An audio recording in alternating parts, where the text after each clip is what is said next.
Fala galera, beleza? Vocês também estão legais, tranquilos de boa? Então tá, ó. Galera, é o seguinte, acabou de acontecer a prova da Unesp, né, episódio 2020, né, segunda fase, e eu sei que muitos de vocês estão perguntando uma opinião de alguém que trabalha com vestibulares e tal, para saber como que foi essa prova da Unesp, e obviamente, como eles não divulgam, pelo menos até o momento, né, um tipo de gabarito oficial, coisa que eu valha, eu vou fazer para vocês o gabarito aqui da prova de Geografia. Gostou, galera, desse vídeo? Gostou desse assunto do vídeo? Se você quer saber muito mais também sobre geografia, geopolítica, atualidades, notícias, enfim, tudo para se manter sempre bem atualizado, já se inscreve no canal, deixa seu like e compartilha esse vídeo, que eu, Ricardo, conto muito com a ajuda de vocês, belezinha? Tamo junto? Então tá. Galera, é o seguinte, ó, Perdão. A prova da Unesp, inicialmente, foi uma prova, como a gente já pensava, de um nível assim, médio para difícil. Se eu colocasse numa escala de 0 a 10, colocaria um 6,5, tá? Obviamente, existem todas as dificuldades de você fazer uma prova dissertativa, que é completamente diferente de uma prova objetiva, já que você tem que tomar muito cuidado da maneira que você escreve, né, cada um dos conteúdos. Então não adianta somente você saber a matéria, mas tem que saber também entender o que é um sítio, o que é um apresente, o que é um compare, saber colocar, por exemplo, os conceitos geográficos, lugar é diferente de território, que é diferente de espaço geográfico e essas coisas, tá? Mas enfim, foi uma prova, digamos, que pegou assuntos bem importantes, tanto da parte de geografia e de atualidades, né, que eu vou falar aqui pra vocês, como da parte de história, ditadura varguista, entre outros temas bastante relevantes. Então foi um vestibular que, na minha opinião, conseguiu sim diferenciar o aluno que tem mais capacidade para fazer essa prova, né, as provas tradicionais de vestibulares, do que os alunos. Por exemplo, foi uma prova do tipo Enem, que como as questões eram muito complicadas, difícil de interpretação, às vezes acabava confundindo o bom aluno e facilitando o desempenho do menos preparado aluno, digamos assim. Partindo para a correção, então uma prova assim, de nível médio para difícil, tá? 6,5. Partindo para a correção, eu consegui separar 5 questões que são específicas de geografia aqui para vocês, e aí que eu vou colocar na tela, ó, presta atenção. A primeira questão que eu queria falar para vocês é a questão de número 4, que é uma questão que mostra uma fotinho do Kim Jong-un, famosíssimo Kim Jong-un. Atualidades, eu falei para vocês no vídeo da Unesp, hein? Uma questão vai ser de atualidades, e esse tema de atualidades está também nos top 10 temas das atualidades de 2020, então presta atenção, né, 2019. Mas enfim, a questão 4 fala o seguinte, ó.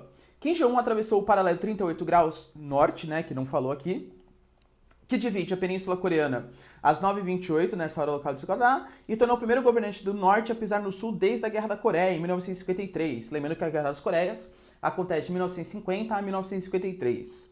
Do outro lado da fronteira, na verdade, ó, só mais um parênteses, tem gente que fala que a guerra nem acabou de verdade. Por quê? Porque eles nunca assinaram um acordo de paz. O que eles assinaram, na verdade, foi um cessar-fogo, então um armistício. Vão parar de se bombardear pelo menos até o momento. Do outro lado da fronteira, foi recebido por Moon Jae-in, o presidente eleito em 2017, com uma plataforma que defende a coexistência pacífica e a cooperação entre os dois lados separados em uma zona de influência comunista mais ou menos, né? Socialista, diria melhor, e capitalista depois da Segunda Guerra. Beleza, tal. Descreva o contexto histórico em que aconteceu a Guerra da Coreia. Tinha que contar na sua resposta, e presta atenção, descreva. Então você tem que citar e explicar as principais características desse contexto aí. O contexto histórico, obviamente, é o contexto da Guerra Fria. A Guerra Fria, que aconteceu de 1947, desde o início da doutrina Truman, até 1989, que foi a queda do Muro de Berlim, ou 1991, que é o fim da União Soviética, depende muito do historiador, né? Foi um período de uma bipolaridade mundial, no qual não existia um conflito direto entre as duas grandes potências, a potência capitalista e a potência socialista, mas existiam disputas indiretas de poder, com alianças militares, a exemplo da OTAN do lado capitalista, da União Soviética, o Pacto de Varsóvia, o Comecon do lado socialista, o Plano Marshall, o Plano Colombo do lado capitalista, e era uma disputa assim muito mais ideológica. Como presta atenção, ele não pede para você descrever a Guerra da Coreia, ele pede para você descrever o contexto histórico da Guerra da Coreia. Então o que você tinha que descrever é o que foi a Guerra Fria. A Guerra Fria, então, é uma bipolaridade e um conflito não direto entre as duas grandes potências, até porque as duas tinham capacidade nuclear, mas um conflito indireto para saber quem tinha capacidade de estabelecer o grande poder geopolítico internacional. Tudo bem? Na B, ele fala assim, ó, caracterize a atual situação da Coreia do Norte e da Coreia do Sul. E, aliás, ó, dica importante, indicando para cada uma delas um regime político, a organização econômica e a postura diplomática. Vamos separar, então, ó, como que eu faria? Eu separaria Coreia do Norte e depois Coreia do Sul. Vamos lá, ó. A Coreia do Norte, o regime político, é um regime socialista, monopartidário, é uma ditadura extremamente fechada. A organização econômica é uma economia completamente planificada, ou seja, o Estado toma conta de tudo, do que vai produzir, do que não vai produzir, para quem que vai exportar, para quem que não vai, e não existe nenhum tipo de liberdade econômica. Quando a gente fala da postura diplomática, o único parceiro geopolítico que a Coreia do Norte tem hoje é a China. No restante, é um país completamente fechado e que ainda afronta os seus vizinhos, porque ele tem um arsenal nuclear. Os seus vizinhos mais próximos, ressaltaria para vocês, Coreia do Sul e Japão. Vale lembrar também que existe um certo distanciamento frente aos Estados Unidos. Aí você coloca a Coreia do Sul, regime político é um capitalismo, né? É uma democracia capitalista. A organização econômica é uma economia de mercado, tá bom? A Coreia do Sul é um dos tigres asiáticos, se desenvolveu muito com grande produção econômica. LG, Samsung, Kia, Hyundai, são todas empresas sul-coreanas. E a postura diplomática é muito mais pró-Ocidente, pró-Estados Unidos. Lembrando que geopoliticamente a Coreia do Sul ela é menos importante que a Coreia do Norte por conta da sua postura armistícia. Quando a gente fala de questões geopolíticas, tem que levar em consideração 3 fatores: economia, poderio militar e questão cultural. A Coreia do Sul tem uma influência cultural gigantesca, claro que nada próximo dos Estados Unidos, mas o K-pop, as suas transnacionais são grande relevância, mas o seu poder bélico fraquíssimo. Então a sua postura diplomática extremamente dependente do poder bélico americano ali na bacia coreana. Belezinha? Ok. Na questão de número 5, ele fala pra gente, né, sobre a DIT, uma questão que eu considerei até mais simples, assim, digamos. A DIT, a Divisão Internacional do Trabalho no século XX. O que seria a DIT? Eu resumiria como sendo o papel que cada país exerce na economia internacional. Ou seja, qual que é a postura, o que o Brasil faz na geopolítica internacional. E aí ele separou em 2 grandes grupos, né, os países em verde e os países em amarelos. Os países em amarelos são os países do sul, digamos assim, não o sul necessariamente o sul geográfico, abaixo da linha do Equador, mas o sul econômico. Já os países em verde são o norte não geográfico, mas o norte econômico. Por exemplo, a Austrália, né, tá no norte aqui pra gente, mas obviamente é um país do hemisfério sul. Aí ele fala ali, ó, identifique e caracterize a regionalização socioeconômica representada no mapa. A regionalização socioeconômica representada no mapa não é a DIT atual, é a DIT do século XX. É uma DIT que vai dividir em países em países desenvolvidos, em países em desenvolvimento. Então é bem simples, tá? Se você quiser, penso eu que a Unesp não vai desconsiderar sua resposta se você colocar desenvolvidos, os países do norte, e subdesenvolvidos, os países do sul. Mas é uma divisão internacional do trabalho que ela é bem simples, tá? Não é a divisão atual.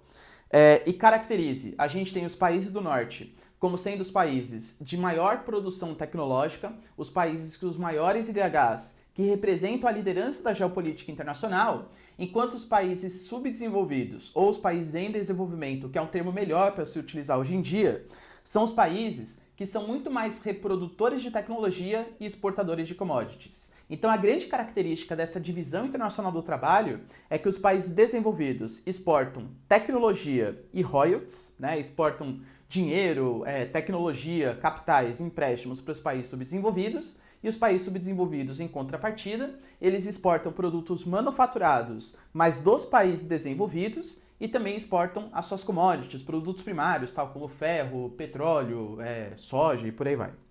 B. Descreia em linhas gerais os fluxos produtivos entre os grupos indicados no mapa. Então, ó, os países em verde, que são os países desenvolvidos, eles exportam tecnologia, então produções tecnológicas, e também alguns manufaturados produzidos em áreas centrais. Já os países em amarelo, eles são países que exportam produtos geralmente com tecnologia, mas com tecnologia estrangeira, a exemplo do Brasil, que tem as suas transnacionais. Então, por exemplo, o Brasil é um grande exportador de carros, vocês concordam comigo? Só que o Brasil exporta, por exemplo, Hyundai, Toyota, Honda e etc., que são todos de produtos dos países desenvolvidos. E exportam commodities, produtos primários de maneira geral. Como ele está colocando uma DIT bem simples aqui pra gente, eu colocaria, em linhas gerais, né, como ele está pedindo aqui pra gente, que os países desenvolvidos exportam manufaturados de alta tecnologia com produção tecnológica própria, enquanto os países em amarelos, que são os em desenvolvimento, exportam produtos desenvolvidos com tecnologia não própria e commodities, produtos primários. Belezinha? A questão de número 6 fala aqui pra gente, ó. A partir da Constituição de 88, diante da frustração, do controle e tal, etc., tá? Na busca de manutenção do acesso e controle sobre territórios e recursos naturais, Vários grupos sociais têm procurado identificar na legislação brasileira instrumentos que lhe facultem a permanência na terra. Ok. A. Cite 2 grupos sociais da Amazônia que lutam pelos seus direitos de permanência na terra. Com certeza vocês devem ter que colocar a questão indígena. Os indígenas são um grupo, por exemplo, um grupo social que luta a sua permanência na Amazônia. Aliás, de novo, a gente sabe, né, que as faculdades estaduais feitas pela VUNESP, elas tendem a dar uma cutucadinha no governo federal. Então já fica uma dica para vocês, para a prova da Unicamp, prova da FUVEST, por aí vai. Um grupo social, então, por exemplo, são os indígenas. E outro grupo social que você poderia falar é, por exemplo, os moradores, os ribeirinhos, os que moram próximos, por exemplo, de áreas de rios, né? Do rio, por exemplo, Xingu, etc. Mas você pode colocar grupos sociais que lutam pela exploração da terra também. Você pode colocar grandes latifundiários, você pode colocar mineradores. São todos grupos sociais que reivindicam, segundo os seus direitos, que eles têm que ter a posse da terra da Amazônia, tá bom? B. Apresente 2 motivos que justificam a permanência desses grupos sociais na terra. Então, no caso, eu colocaria um motivo para uma comunidade indígena. Você pode colocar, por exemplo, que a comunidade indígena ela tem uma relação muito forte com a terra, né? Então, uma relação assim que até transcende a nossa capacidade de entendimento, porque nós não somos indígenas, então eles têm uma relação específica com o solo, com a vegetação, com a região em que eles estão. E convenhamos, eles são os primeiros moradores da terra e merecem ter a sua cultura respeitada, a sua língua respeitada, o direito da terra, já que eles ocupavam ali antes. E quando a gente fala, por exemplo, dos agricultores ou dos mineradores, é um motivo que eu particularmente não concordo, mas ele não está perguntando aqui qual motivo que você concorda. Quais são os motivos alegados por eles, né, que justificam essa luta que eles têm. Tanto os mineradores como os agricultores, eles são produtivos para o Brasil, eles geram renda, fazem com que o Brasil cresça economicamente e consiga exportar seus produtos, consiga exportar uma soja, etc., trazendo divisas para o território brasileiro. Então, economicamente, eles são super importantes. Belezinha? Na questão de número 7, que também é uma questão de geografia, eu fiz um vídeo para vocês, hein, falando sobre a circulação geral da atmosfera. E aqui ele faz um esqueminha bem clássico, né? Mostrando que o 0 graus é uma zona de baixa pressão atmosférica, então uma zona de ascensão de ventos, geralmente tende a formar regiões bastante úmidas. Já o 30 graus são a região de descendência de ventos, tendendo a formar climas bastante secos. Se vocês observarem, por exemplo, os grandes desertos do mundo, eles estão nas áreas subtropicais, eles estão no 30 graus, tanto norte quanto sul. Beleza. Aí ele fala ali, ó, identifique, então é só para você falar, identifique as pressões atmosféricas nas latitudes 0 graus, como o ar está subindo, formando nuvens e chovendo. É uma zona de baixa pressão atmosférica, uma zona bastante chuvosa, de instabilidade climática. Já o 30 graus é uma zona de alta pressão atmosférica, zona de descendência de ventos que tende a formar climas bastante secos. Tudo bem? B. Explique a dinâmica da ZCIT e indique uma consequência da sua atuação. Professor, eu até explicaria a dinâmica da ZCIT se eu soubesse o que é ZCIT. Tá no vídeo que eu fiz para vocês, hein? Mas vamos lá, ó. ZCIT é uma zona de convergência intertropical. O que é uma zona de convergência? É uma zona de baixa pressão. Então, quando ele fala da zona de convergência intertropical, ele está falando para a gente da zona de baixa pressão que está entre os trópicos. Por que isso? Porque nem sempre a ZCIT vai estar como está na imagem aqui para vocês, bem na linha do Equador. A ZCIT ela vai migrando para o norte e para o sul, de acordo com o movimento aparente do Sol. A gente não pode esquecer, por exemplo, que no dia 21/12, o solstício de verão para a gente, o Sol está incidindo perpendicular à linha do trópico, ou seja, próximo do trópico 23 graus sul, né, que é o trópico de Capricórnio. Então, a zona de convergência intertropical, a zona de baixa pressão atmosférica, também se desloca para o hemisfério sul. Quando a gente fala do 21/6, que é o trópico de Câncer, o solstício de inverno para a gente, solstício de verão para o hemisfério norte, o Sol está lá próximo do 23 graus norte. Isso vai fazer com que o 23 graus norte esteja próximo da zona de convergência intertropical. E a consequência de uma zona de convergência, ou seja, uma zona de baixa pressão atmosférica, é a formação de nuvens. Um dos motivos, por exemplo, que faz com que o nosso verão seja mais chuvoso é justamente o deslocamento da zona de convergência intertropical, da zona de baixa pressão atmosférica, em cima do nosso território, que forma chuvas de convecção. Tudo bem? E para finalizar, a última questão de geografia aqui, que é uma questão que fala, né? A imagem ilustra uma estrutura que atende às diretrizes do Mecanismo de Desenvolvimento Limpo, a MDL, criado durante a Conferência de Kyoto em 1947. Lembrando que a Conferência de Kyoto foi uma consequência da Rio 92, a primeira grande conferência que chefes de estados participaram tal, para discutir o futuro climático, o que fazer em relação ao aquecimento global, né?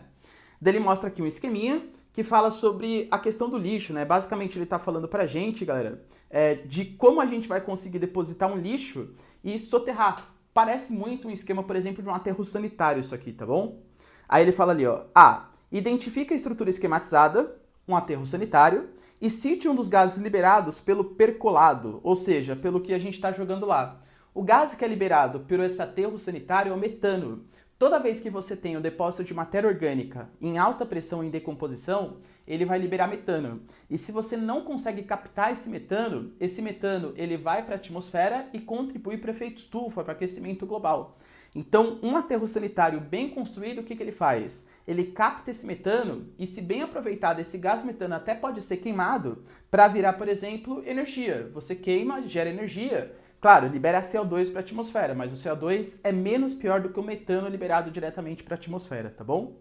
E aí ele fala assim, ó, então aterro sanitário e o gás liberado é o metano. B. Apresenta o principal método MDL, o Mecanismo de Desenvolvimento Limpo. É você desenvolver a ideia do desenvolvimento sustentável, né? Qual que seria a ideia? É que você pode sim produzir, não tem nenhum problema você produzir, mas você tem que produzir sem comprometer as gerações futuras, no caso do desenvolvimento sustentável, e no desenvolvimento limpo é sem liberar gases de efeito estufa para a atmosfera, ou liberando o mínimo possível de gases de efeito estufa para a atmosfera.